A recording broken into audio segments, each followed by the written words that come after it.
একদিন কলেজ শেষ করে অভিক হাঁটছিল রাস্তার ধারে।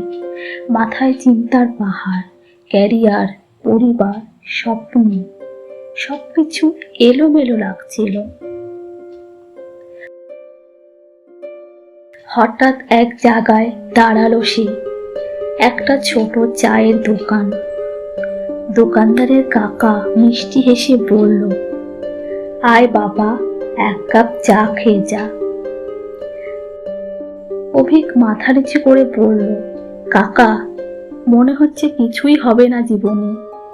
এত পড়াশোনা করেও চাকরি পেলাম না, স্বপ্নগুলো সব ভেঙে যাচ্ছে।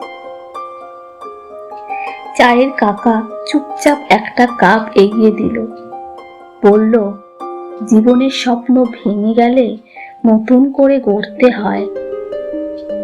আমি এক সময় প্রাইভেট কোম্পানিতে চাকরি করতাম। হঠাৎ কোম্পানি বন্ধ হয়ে গেল, চারিদিকে অন্ধকার, সংসারে অভাব। অভি অবাক হয়ে বলল, জিজ্ঞেস করলো, তারপর?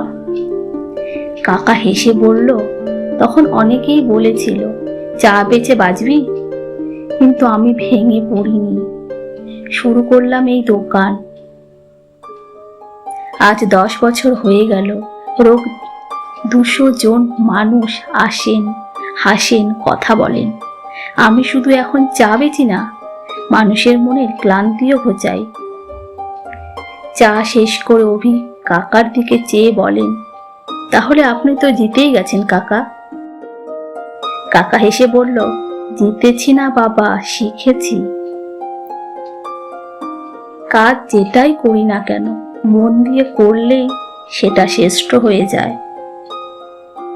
চায়ের কাপটা টেবিলের উপর রেখে অভিক হেঁটে চলে গেল, কিন্তু তার চোখে ছিল আত্মবিশ্বাসের নতুন আলো। একটা চায়ের কাপ আর কিছু শব্দ বদলে দিল তার ভাবনার দিশা।